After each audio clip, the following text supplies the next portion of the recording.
தள்ளப்பட்ட என்னையும் தலைக்கல்லாய் மாற்றினார், மகிமையால் நிரப்பினார், பயன்படுத்தி வருகிறார். தள்ளப்பட்ட என்னையும் தலைக்கல்லாய் மாற்றினார், மகிமையால் நிரப்பினார், பயன்படுத்தி வருகிறார்.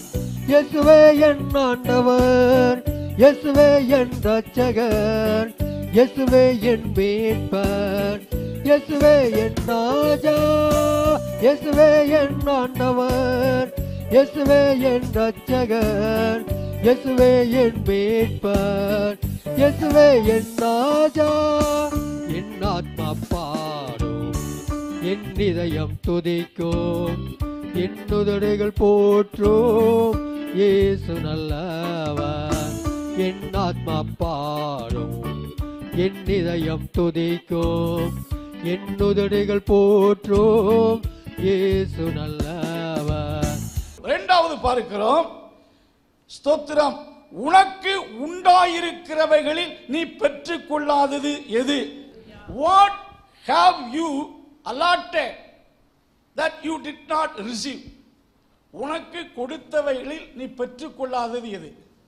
கடந்த பொங்கல் நாட்களில் பொங்கல் பரிசாக 1000 ரூபாய் தமிழ்நாடு கவர்மெண்ட்லேருந்து கொடுக்கப்படும் என்று சொல்லி அறிவிப்பு வந்தது. யாராவது அது வாங்க மிஸ் பண்ணி விட்டீர்களா? எல்லாருமே ஸ்தோத்திர டோக்கன் வாங்கி அந்தந்த கால நேரத்தில் சரியா போய் என்ன செய்யுங்க, வாங்குனீங்க. உங்களுக்கு கொடுக்கப்படும் என்ற இந்த பட்டுவாடா செய்யப்படும் என்ற அறிவிப்பின்படி எனக்கு கிடைக்கும் என்று சொல்லி நீங்க போய் கூட்டத்தின் நடுவில் கொஞ்சம் டைம் ஸ்பெண்ட் பண்ணி நீங்க அதை பெற்றுக் கொண்டீங்க. அல்லேலூயா, அல்லேலூயா. ஆண்டவர் உங்களுக்கு தருவேன் என்றல்ல, தந்து விட்டேன் என்று ஆயிரமான வாக்கு தத்தங்களை நமக்கு தந்திருக்கிறார். Through his word God has given so many blessings. We must receive it. Some people do not receive what has been promised to them by God. தேவனால் கொடுக்கப்பட்ட ஆசீர்வாத வாக்குத்தத்தத்தின் ஆசீர்வாதத்தை அநேகர் பெறாமல் இருக்கின்றோம். வசனத்தை பாருங்க. உனக்கு உண்டாயிருக்கிறவைகளில் நீ பெற்றுக்கொள்ளாதது, உனக்கு சாங்ஷனாப்பட்டது, உனக்கு கொடுக்கப்பட்டது, உனக்கு உண்டானவைகளில் பெற்றுக்கொள்ளாதது எது? வேதத்தில் வாசிக்கிறோம். எபிரேயருக்கு நிருபம் 6ஆம் அதிகாரம் 11ஆம் வசனம் வாசிங்க. எபிரேயர் 6:11. நீங்கள் அசதியாயிராமல்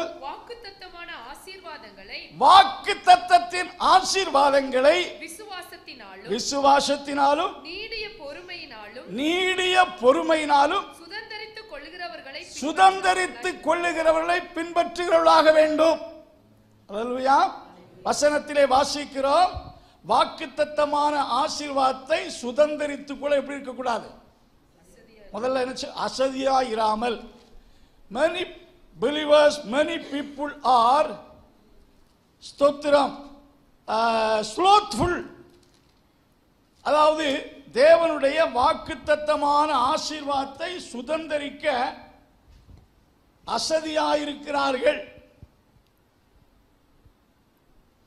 யோசுவாவின் புஸ்தகத்திலே 18ஆம் அதிகாரத்திலே யோசுவாவுக்கு ஆண்டவர் யோசுவா மூலமாய் ஜனங்களுக்கு சொல்லுகிறார், தேசம் உங்கள் வசமாகிவிட்டது. அல்லேலூயா.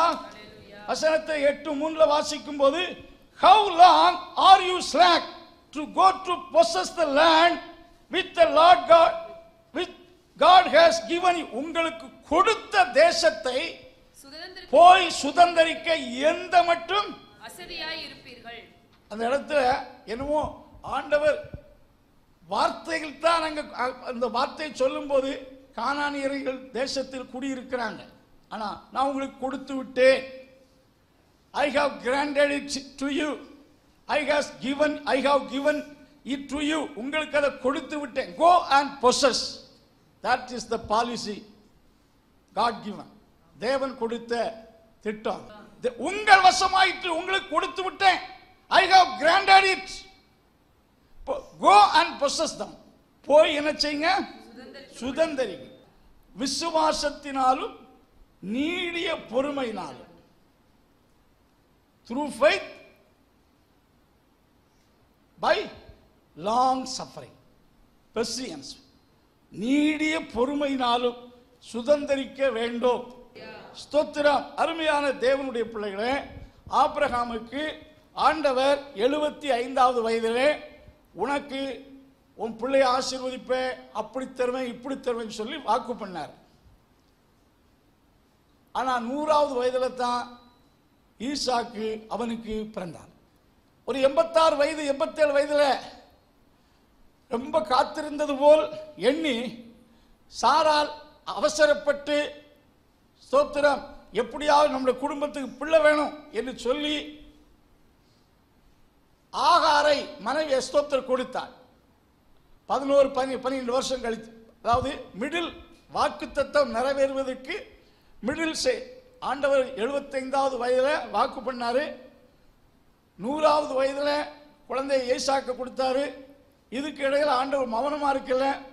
அடிக்கடி வந்து சொன்னார், 99வது வயதில் வந்து சொன்ன வருஷத்துல சொன்னாரு, இனி உன் பேர் ஆபிரகாம் அல்ல ஆபிரகாம், சாராய் அல்ல சாராள், பேர்லாம் மாத்திட்டு உன் குலத்தில் ராஜாக்கள் தோன்றுவாங்க, இப்படிலாம் சொன்னாரு. இடையிடையே வந்து கொடுத்த வாக்குத்தத்தத்தை ரிமைண்ட் பண்ணிக்கிட்டே இருந்தார். ஏன்னா அவர் நம்பிக்கை நினைச்சக்கூடாது, போயிடக்கூடாது, விசுவாசம் போயிடக்கூடாது என்பதற்கு அடிக்கடி ஞாபகப்படுத்தினார். ஆபிரகாம் மைண்ட்ல அது ஸ்ட்ராங்கா இருந்துச்சு. அந்த இடத்துல அவசரப்பட்டது ஆபிரகாம் அல்ல, யாரு? சாரா. பொதுவாக ஆண்களை விட பெண்கள் தான் எல்லா விஷயத்திலும் அவசரப்படுகிறார்கள். வேதத்தில் பார்க்கிற ஏதேன் தோட்டத்தில் இது நிச்சயிச்சு நடந்துச்சு. அதுக்காக நான் இது சொல்ல வரல, அங்க நடந்த விஷயத்தை சொல்றேன். அந்த அம்மா சாராள் ஆண்டவருடைய வாக்குத்தத்தத்துக்காக காத்திராதபடினால அவளுடைய குடும்பத்திலும் ஸ்தோத்திரம் முழு உலகத்திலும் ஸ்தோத்திர பல பிரச்சனைக்கு காரணமான ஒரு சந்ததி உருவாக அவள் ஒரு ஏதுகரணமாய் இருந்து விட்டாள். அது ஆபிரகாம் பொறுமையாத்தான் இருந்தான். அந்த இடத்துல ஸ்தோத்திரம் சாராளுடைய போர்ஸ் நிமித்தம் அந்நாட்கள் இதெல்லாம் சகஜ நடக்கிற விஷயங்கள். சோ அது அவளுக்கு தவறாய் தெரியவில்லை. அந்த இடத்துல she did not believe in God's promises. ஆகினால எப்படியாவது குறுக்கு வழியில் அவள் சென்று ஆசீர்வாதத்தை தேட விரும்பினாள். சோ இதனால அவளும் பாதிக்கப்பட்டாள், உலகமும் என்ன செய்யப்பட்டது? என்ன செய்யப்பட்டு சொல்லுங்க? பாதிக்கப்பட்டது. தேவன் சொன்னதை செய்ய வல்லவர். தேவன் பைபிள்ல எத்தனை வாக்கு தத்தம் என்றல்ல, வாக்கு பண்ணினவர் உண்மை உள்ளவர், வாக்கு பண்ணினதை நிறைவேற்றவர் வல்லவராய் இருக்கிறார். வேதத்தில் வாசிக்கிறோம், ஆண்டவர் யோசேப்பை எல்லாருக்கும் முன்னிலே உயர்த்துவேன். அப்பா அம்மா 12 அந்த இது சின்ன வயதுல ஒரு 10-12 வயதுல இருக்கும்போதே இந்த சொப்பனம் கிடைத்தது. அப்ப எல்லாம் நீ எங்களை ஆள போறாயோ?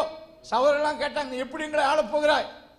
இட் இஸ் காட்ஸ் கிவன், கொடுத்த ஒரு தீர்க்கதரிசன வார்த்தை. ஆனா அது எப்போ 30வது வயதுல தான் என்ன செய்ச்சு? நிறைவேறிச்சு. யோசேப்பு சாராளை போல ஆத்திரப்படவில்லை, அவசரப்படவில்லை, விசுவாசத்திலே தரித்திருந்தான். நடந்துச்சா? நடந்துச்சு. 17வது வயதில் ஆடு மேய்த்து கொண்டிருக்கும் எகிப்துக்கு சென்றார். எகிப்துக்கு சென்று போத்திபார் வீட்டில் ஒரு 10-11 வருஷம் சேவை செய்தார். அவரை ஜெயிலில் தூக்கி போட்டாங்க. 17-19 ஸ்தோத்திரம் 2 வருஷம் மற்றொரு ஜெயில் ஜெயிலில் கிடந்தான். கிட்ட 30வது வயதில் தான் அவன் கவர்னராய் மாறுறான். சோ தேவன் சொன்னதை செய்ய வல்லவர். God is able to do what he has promised. என்ன சொன்னாரோ அதை செய்வதற்கு அவர் வல்லவர். நமக்கு கிறிஸ்துவின் மூலம் வேதத்தில் சொல்லப்பட்டிருக்கின்ற எல்லா வாக்குத்தத்தமான ஆசீர்வாதத்தை சுதந்தரிக்க you are eligible. But through faith, through patience, you must inherit the blessings of the promises of God. இதுல நிறைய பேர் அசதியா இருக்கணும். அது எப்படி? how can we claim it? சொன்ன வாக்குத்தத்தத்தை ஜெபத்தில் சொல்லி சொல்லி ஆண்டவரே இதை செய்யும் என்று விசுவாசித்து செய்ய போகிறீர் என்று சொல்லி நாம ஆண்டவரை ஸ்தோத்தரித்தால் கண்டிப்பாக அதை நமக்கு தருவார்.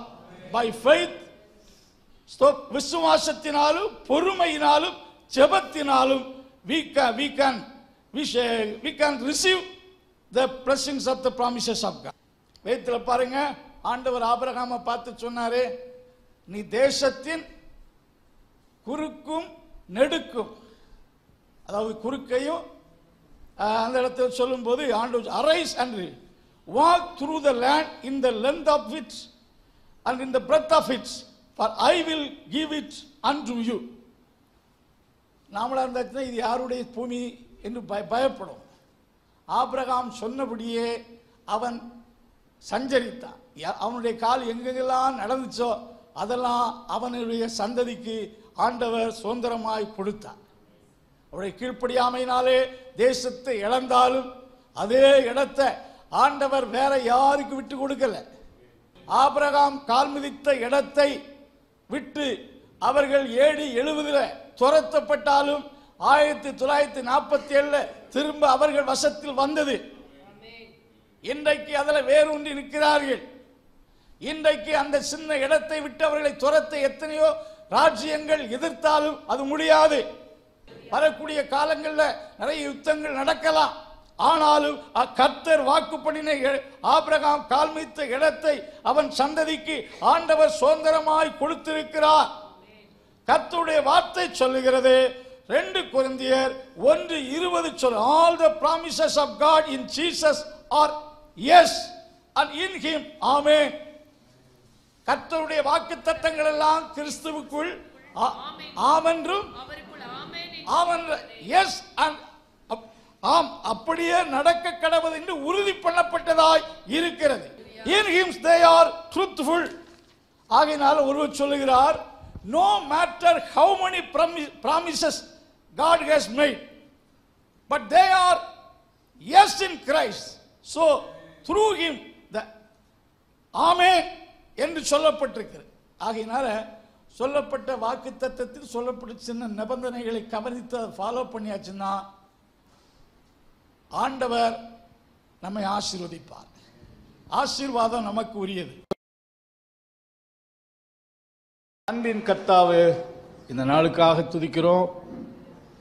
இந்த கொடுக்கப்பட்ட இந்த வார்த்தைகள் நம்முடைய பிள்ளைகளுக்கு ஆசீர்வாதமாக இருப்பதாக, இந்த வாரத்தின் நாட்கள் ஆசீர்வாதமாக இருப்பதாக, ஆண்டவருடைய கிருபை யாவரோடு இருப்பதாக. இயேசுவின் நாமத்தில் ஜெபங்கள் நல்ல பிதாவே.